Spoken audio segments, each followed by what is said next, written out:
Urs und Stefan Riebel sind Berufsfischer auf der Insel Reichenau am Untersee. Jeden Tag entscheidet der Bodensee, ob sie einen guten Fang machen oder mit leeren Netzen zurückkehren. Man weiß nicht, das Fischerzeit natürlich in dem Alter, wie es in anderen Berufen ist, den willst du auf keinen Fall tauschen. Und wenn du kalte Füße hast, wenn du kalte Hände hast, wenn du nass bist, alles wurscht egal, du möchtest einfach nicht tauschen. Berufsfischer ist ein anerkannter Ausbildungsberuf. Netze knüpfen, Fische verarbeiten, Gewässer verstehen.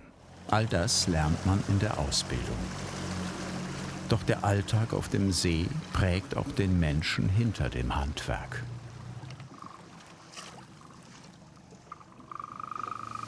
Morgens und abends auf dem See hat man seine Ruhe, ist in der Natur und kann auch runterkommen, ja, und einfach mal ein bisschen, ja, in sich reinhören auch. Ja, das ist schon eine Dankbarkeit auch dann auch.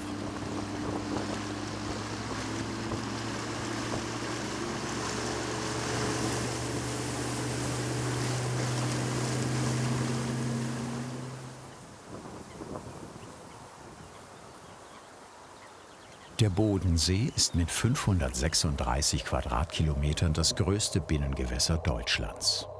Rund 35 Fischarten leben hier. Für die Fischer beginnt jeder Tag mit der gleichen Frage: Was geht heute ins Netz? Da sind schon die ersten Fische gesehen. Wo denn? Nein, gesehen. Da schwimmt einer. Ein schöner. Grüße, die muss ich. Jetzt habe ich keinen Ersatz dabei. Die Berufsfischer am Bodensee arbeiten mit Netzen, die im Wasser schweben oder am Grund verankert sind. Netze und Reusen warten im Wasser darauf, dass die Fische zu ihnen kommen. Reusen sind trichterförmige Fangfallen. Durch immer enger werdende Eingänge schwimmen die Fische hinein, finden aber nicht mehr hinaus. Das sind jetzt Aalreuse. Und Aalreuse, die haben bestimmte Vorgaben an der Maschenwete. Dass die Aal nicht da drin stecken bleiben und sich verletzt, ist das Garn eng. Also es sind so 8 mm bis 1 cm. Das da ist so ein Zentimeter, 8 mm, dass die nicht da drin stecken bleiben im Garn. Und das ist ein ganz weiches Garn und dann sind die absolut unverletzt.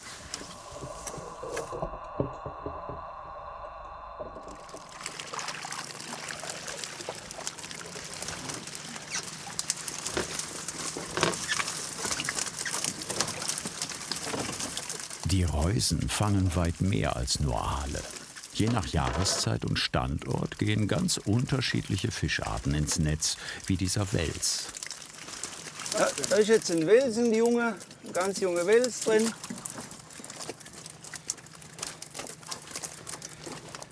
Der ist jung. Wie alt ist der? Der ist jung. 3 Jahre, 4 Jahre. Neben Felchen und Hechtland nahm Bodensee auch Rotaugen, Rotfedern oder Brachsen in den Netzen. Viele dieser Weißfische gelten als kulinarisch unterschätzt.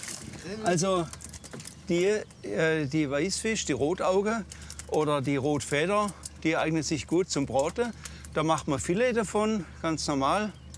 Schuppe, filetieren und dann als Filet verkaufen. Die Rotfeder, die müssen wir dann die Gräte einschneiden. Die haben wegen mehr Gräte. So kleine Fische, die haben relativ kleine, weiche Gräte, die machen nichts. Die kann man auch sehr gut für Frikadelle, für Burger, das ganze Sachen nehmen. Also es eignet sich sehr gut. Das ist ein sehr schmackhafter Fisch, der wird ganz unterschätzt. Und die Rotfeder, die ist ja größer.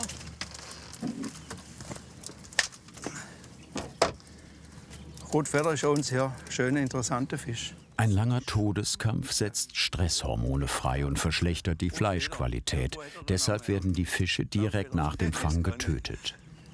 Also Rotfeder und das ist dann das Rotauge. Die haben dann keine rote Federflosse, sondern die haben ein rotes Auge. Ja? So, tot. Die Fischer auf der Reichenau fangen nicht nur Fische, sie geben dem See auch welche zurück. Mit ihrer Fischbrutanstalt schaffen sie ein Gleichgewicht zwischen Fang und Nachwuchs. Das sind eigentlich die am gleichmäßigsten gewachsen sind die sind wunderbar, die da, ja. schön kräftig sind. Ja. Jedes Jahr werden 12 Millionen Fällchen in den Untersee eingesetzt. Die Fällchen, die die Fischer fangen, sind ein verschwindend geringer Teil. Gestern haben wir 3 oder 4 haben wir gefangen gestern. Ja. Das sind schon weniger. Also genau, wenn im Jahr von den Fischern, was haben wir gesagt, 70.000 gefangen werden, bessere Jahr, dann ist das ja so ein Kuchenstückchen von einem Becken.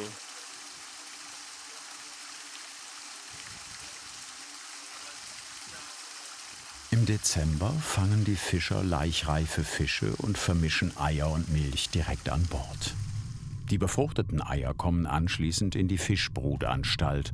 Dort schlüpfen die Larven, wachsen zu Jungfischen heran und werden im Frühjahr wieder in den See gesetzt.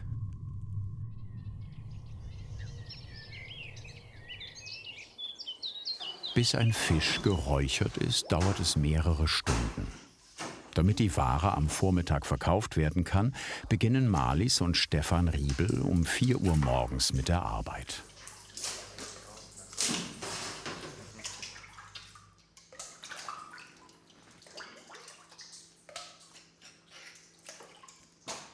Ja, da ist ja immer ein bisschen Schleim drin. Und den drücken wir einfach raus, dass es nachher keine Rotznase gibt am Fisch entlang. Wenn der nachher trocknet und warm wird, dann läuft das, zum Teil das Blutige, läuft dann am Fisch ab. Dann gibt es immer so Streifen. Und das sieht nicht schön aus. Darum wird die Kämme einfach sauber ausgewäscht, weil der Fisch wird nachher filetiert, oder? Und wieder zusammengeklappt. Aber die Hutseite, die sieht man. Und das soll ja schön aussehen. Also da kann man das nicht brauchen, dass da so eine Blutspur da ist.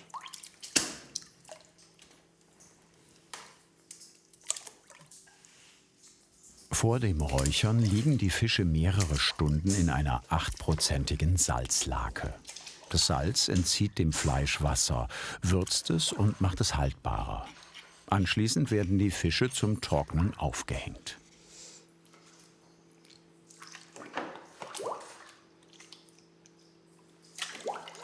Da hinten ist jetzt der Rundstab, den habe ich durchgesteckt, hinter der Wirbelsäule. Und jetzt sind aber da bloß noch 3, 4 Rippengeräte und der Kiemenbogen. Aber da ist das ganze Gewicht. Und eben, dass er ausrutscht nachher, wenn er gart, dann wird das Fleisch weich. Man kann sehen, dass er vom Eigengewicht einfach dann absackt. Darum gebe ich da so einen S-Haken. Nochmal, den hängt man oben am Rundstahl, da durch an die Rippe. Dann hat er einen Sicherheitsgurt. In den frühen Morgenstunden liegt der See still da. Zu dieser Zeit heizen die Fischer bereits ihre Räucheröfen an. Sobald es irgendwie wegen hell wird, dann bin ich sowieso wach. Am Morgen finde ich es immer am schönsten eigentlich. Ja. Und ich weiß nicht, kann man sich daran gewöhnen oder ich weiß nicht was. Ja, du kannst dich daran gewöhnen. Oh, 4, 8, 9.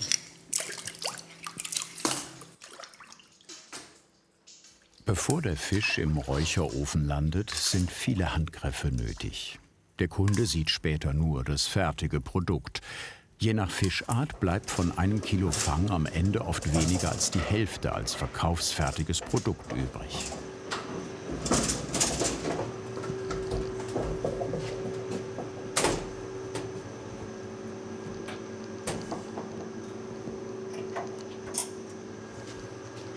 So, wichtig ist der Kerntemperaturfühler, dass der richtig sitzt. Schon ab 42 Grad beginnt das Eiweiß im Fisch zu gerinnen. Bei rund 60 Grad Kerntemperatur ist der Räuchervorgang abgeschlossen. Kontrolliere, alles gut. Stefan räuchert nur mit Buchenholz. Der liebt keine Äste, das sollte möglichst astfrei sein und gut trocknet. Also so ähnlich wie Brennholz oder in dem Bereich, es darf nicht zu nass sein. Okay? So. Beim Heißräuchern wird der Fisch nicht nur geräuchert, sondern gleichzeitig schonend gegart. Die Temperatur muss langsam steigen. Zu viel Hitze würde den Fisch austrocknen. Salz, Rauch und Trocknen, das sind die 3 Parameter, wo die Haltbarkeit nachher ausmachen. Und er schmeckt natürlich gut. Wenn wir vielleicht 10 Kilo Felche fangen, dann ist es gut. Vielleicht noch 1 oder 2 Hechtle dabei oder ein paar Kretzer eventuell noch. Aber man wird sehen, was kommt. Man kann es nie genau sagen. Alles oder nichts. Los geht's.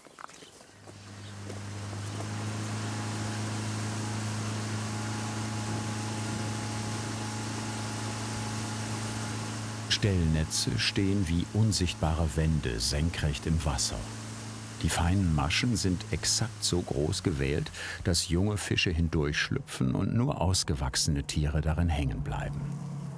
Für jede Fischart schreiben die Vorschriften eigene Maschenweiten vor. Bojen an der Wasseroberfläche markieren die Position der Netze. Im Wasser bilden die Netze eine 100 Meter lange Barriere, in deren Maschen sich die Fische mit ihren Kiemen verfangen. Damit die Netze später wieder gesetzt werden können, müssen sie sorgfältig aufgefasst werden. Das Netz rein und fest dann auf die Hand auf. Da muss man nur gucken, dass du es nicht übereinander legst, sondern nacheinander, ja, auf die Hand. Ja. Und dann kannst du nachher beim Auslegen, läufst dann, wenn die Hand voll ist, weiter auf den Haken. So, und wenn man es dann nachher wieder setzt, dann läuft es Stück für Stück, läuft dann wieder vom Haken runter. Ja, dann kann man es wieder setzen, ohne dass es klemmt. Nicht nur Fische, auch Algen verfangen sich im Netz und müssen ausgeschwenkt werden. Algen machen das Netz sichtbar und halten die Fische fern.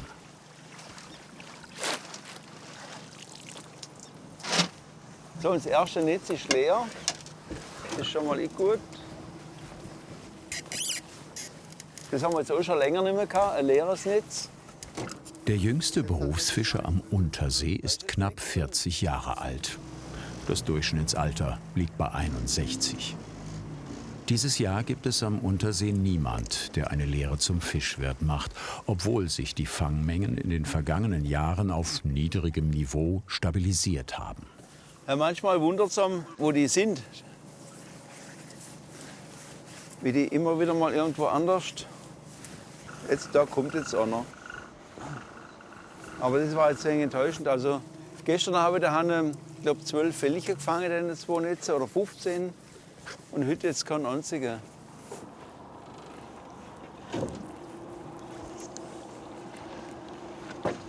Das ist jetzt ein Felche. Der Bodensee liefert längst nicht mehr genug Fisch für den Verkauf. Deshalb ergänzen die Riebels ihren Fang mit Fischen aus regionaler Aquakultur. Und jetzt haben wir plus 2 Netze auf der anderen Seite und das können die besten werden. Jetzt mal schauen, ob das stimmt.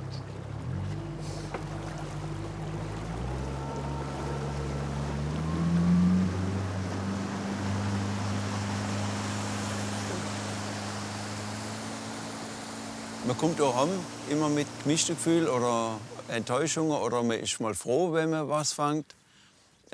Also auch das ist jeden Tag eigentlich anders. Und man ist da damit aufgewachsen, man ist da richtig verwurzelt da drinnen. Und man kann sich eigentlich auch nichts anderes vorstellen. Wenn die Frau mal in Urlaub will, und dann ist das ja ganz nett, aber dann kommt mein erster Gedanke, dann bin ich ja 3, 4 Tage auf dem See. Wenn wirklich mal die Fänge ganz beschissen sind und das Wetter beschissen ist, dann sage ich auch mal, ich bleibe zu Hause. Ja, und ich bin da tatsächlich auch ein bisschen anders als der Vater. Der Vater lebt ja fürs Fischen. Der hat dann auch echt schlechte Laune, wenn er länger nicht gehen kann. Ihm fehlt dann brutal was, wenn er mal nicht auf dem See ist. Dann ist er auch unausgeglichen. Mutter schickt ihn selber. Ich sage, geh auf den See, wenn du daheim bleibst, dann bist du unausstehlich. Das hat er erzählt.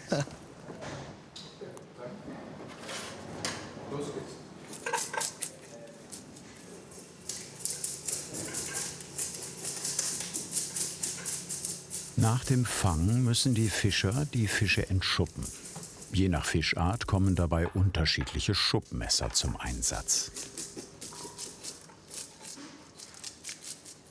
Ja, beim Hecht ist es anders. Da brauche ich einfach ein bisschen ein anderes Messer mit Sacke, dass ich die Schuppe überhaupt wegkriege. Ja, das wird mit dem anderen Messer nicht so gut funktionieren.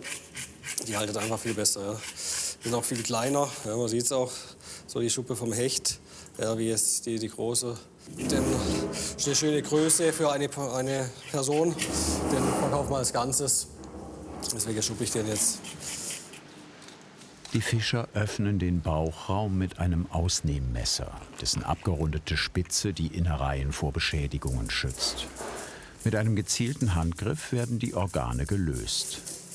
Das ist bloß der Oberscharf, hier ist es stumpf, so dass man unter der Bauchhöhle hochfahren kann und dass die Innereie nicht verletzt wird.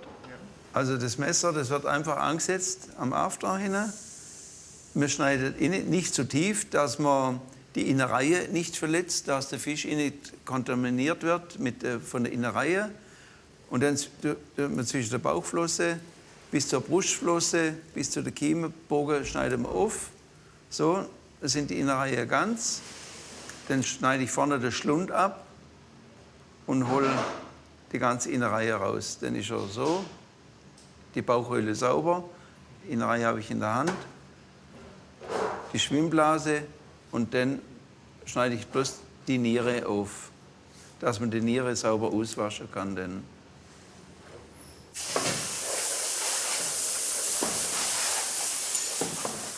Fisch verdirbt schneller als Fleisch. Die Fischer müssen nach jedem Arbeitsgang Oberflächen und Werkzeuge reinigen und am Ende des Tages desinfizieren. Viele Fische werden als Filet verkauft. Mit einem langen und biegsamen Filetiermesser lösen die Fischer das Fleisch von Gräten und Wirbelsäule. Die erste Woche sind die Messer geflogen. Ich habe wenig Geduld und der Vater auch nicht. Und wenn es dann nicht klappt, dann ist der Frust war da groß. Ja, die ersten Tage und Woche, bis das funktioniert hat, wie ich das wollte und wie der Vater das wollte. Ja. Er ist auch streng, dann hat er immer geguckt. Ja. Und dann hat er gesagt, hier, da ist Fleisch dran lassen, ja, da muss ich ein bisschen sauberer arbeiten. es ist jetzt klar, jetzt haben wir heute 3 Kilo Fisch gefangen, da kannst du keine 4 Kilo Abfall produzieren, oder? Während grätenarme Fellchen Spitzenpreise erzielen, bringen grätenreiche Weißfische wie Rotaugen und Brachsen deutlich weniger ein. Weil die Preise je nach Saison, Fangmenge und Art schwanken, zählt für die Fischer jedes Gramm. Also das ist wirklich Übungssache, das dauert eine Zeit lang, bis man das kann. Ja, weil da einfach der Winkel stimmen muss. Wenn man zu tief, dann geht's hier, schneidet man in die Gurke rein, geht's nicht. Ja. Wenn zu hoch, dann schneidet man ins Fleisch rein. Also muss man mit dem Messer im richtigen Winkel über die Wirbelsäule gleiten. Ja, das ist funktioniert. Beim Enkrät ist genau das Gleiche. Ja, da bin ich hier sind die Bauchgräte.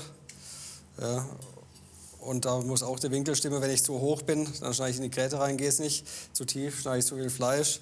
Da muss der Winkel stimmen und dann kann ich einfach rüberziehen.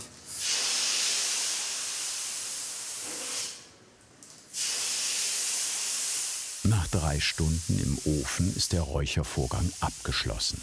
Salz, Rauch und Wärme haben dem Fisch Wasser entzogen und ihn haltbar gemacht.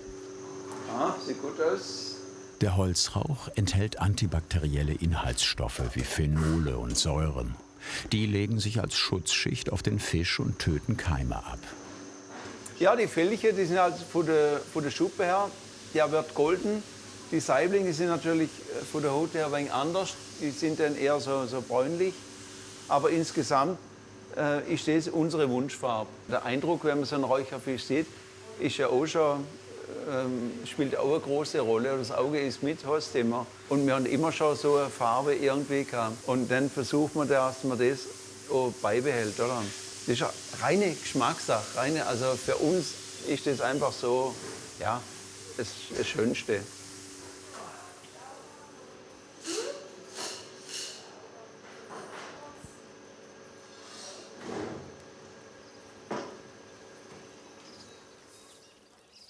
Ein Netz besteht aus dem Netzblatt mit seinen Maschen sowie einer Ober- und Unterleine. Nach jedem Fang müssen die Fischer beschädigte Netze wieder von Hand richten.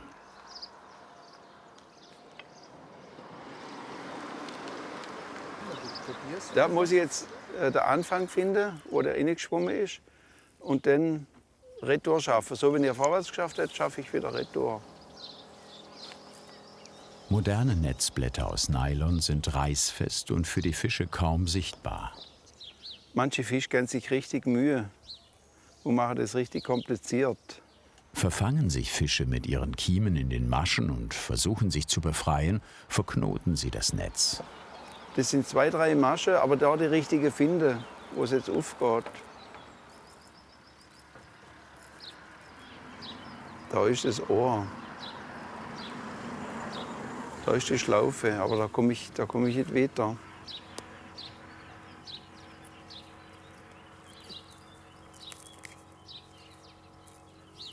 Und wenn man am falschen Ende zieht, dann macht man den Knoten komplett wieder zu.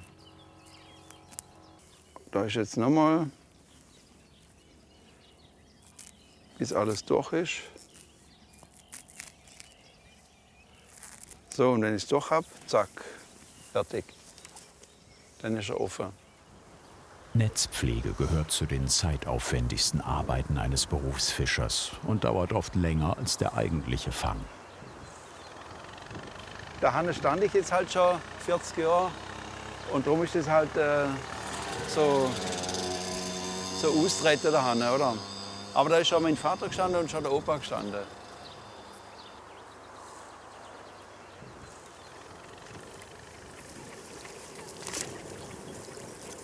Anders als Stellnetze stehen Reusen meist entlang von Schilfgürteln und Flachwasserzonen. Dort suchen viele Fischarten nach Nahrung.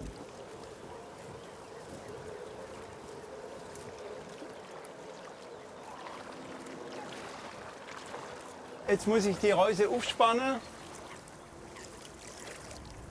So.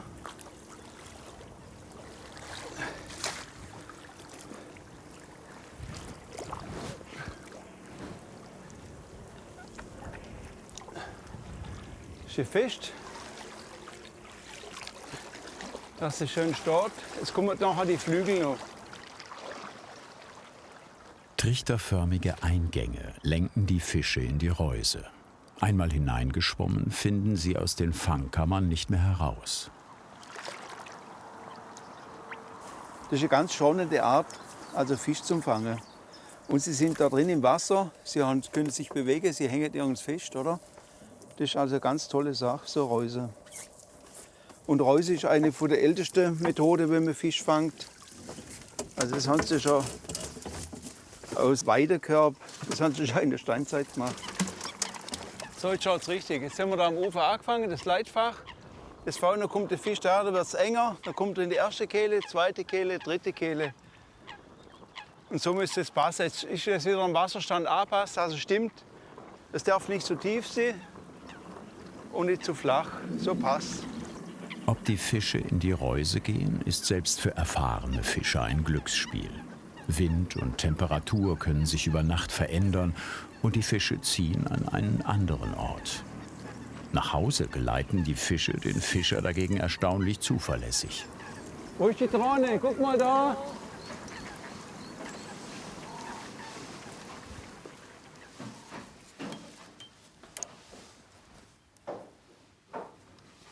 Netzbau gehört zum Handwerk jedes Berufsfischers. Das Anschlagen neuer Netzblätter lernen die Berufsfischer in der Ausbildung.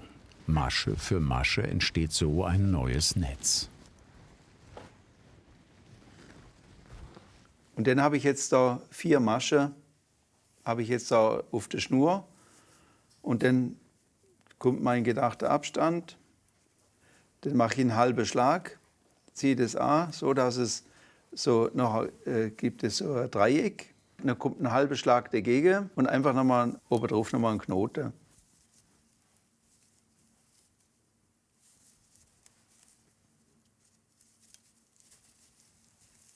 Die Unterleiner sind ein wenig so gegriffelt, dass einfach das Garn hebt und der Knoten hin und her rutscht. Der muss da fest sein, oder? Und da bewegt sich lose, da gibt es keine Verbindung, da ist alles lose, dass es gern schaffen kann, oder? Dass wenn da jetzt ein Fisch drin ist, dann ist das nicht so statisch, das ist alles lose, oder? Das läuft alles. So, und wenn wir jetzt noch 10 Minuten machen, dann haben wir schon einen ganz schönen Anfang. Dann haben wir schon 5 Meter gemacht von 100.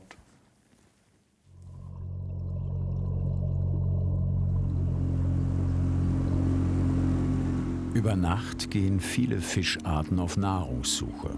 Folgen sie den Leitnetzen der Reuse, gelangen sie Schritt für Schritt in die Fangkammern.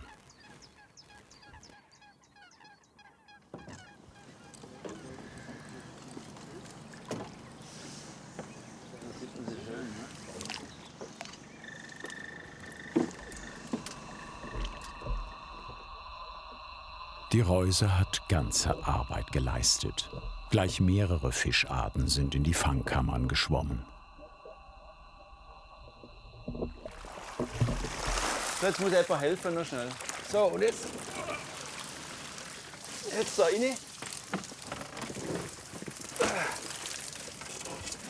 Mit einem gezielten Schlag wird der Fisch sofort betäubt. Das ist gesetzlich vorgeschrieben und dient dem Tierschutz.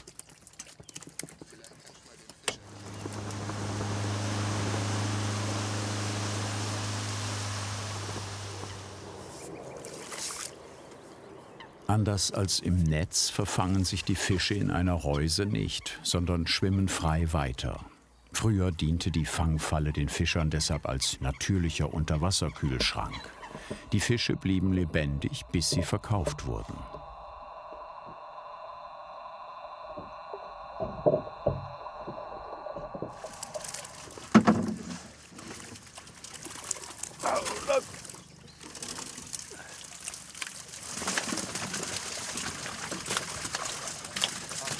Schöne Hecht drin. Das sind alles Männle.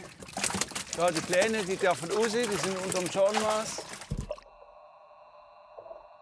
Hechte unter 40 cm müssen zurückgesetzt werden. Zusätzlich gilt im April eine Schonzeit.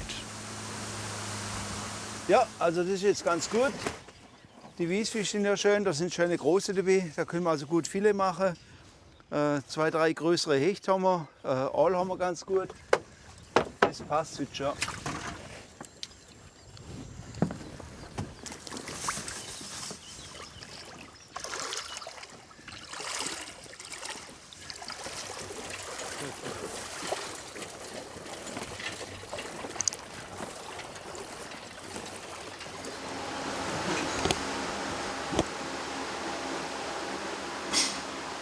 Der Bodensee liefert längst nicht mehr genug Fisch, um die Nachfrage zu decken.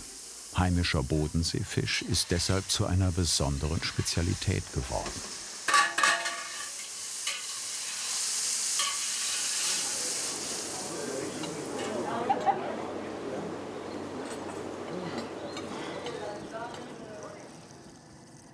Einst galt die Fischerei am See als sichere Lebensgrundlage. Heute reicht der traditionelle Fang allein oft nicht mehr aus, um eine Familie zu ernähren. Doch für viele Fischer ist der See weit mehr als nur ein Arbeitsplatz. Wenn man dann das Netz reinholt, ja, und mal um sich rumschaut, ja, es ist einfach auch ein wunderschöner Ort hier zu leben und das wird einem dann auch immer mal wieder bewusster. Ja, so einfach, dass wir hier schon ziemlich privilegiert leben dürfen. Je älter du wirst, desto mehr lernst du das schätzen. Desto mehr besser verstehst du oder du siehst die Natur anders. Dass du einfach bloß ein ganz kleiner Teil davon bist und eigentlich jeden Tag froh sein musst, dass du sowas erleben kannst.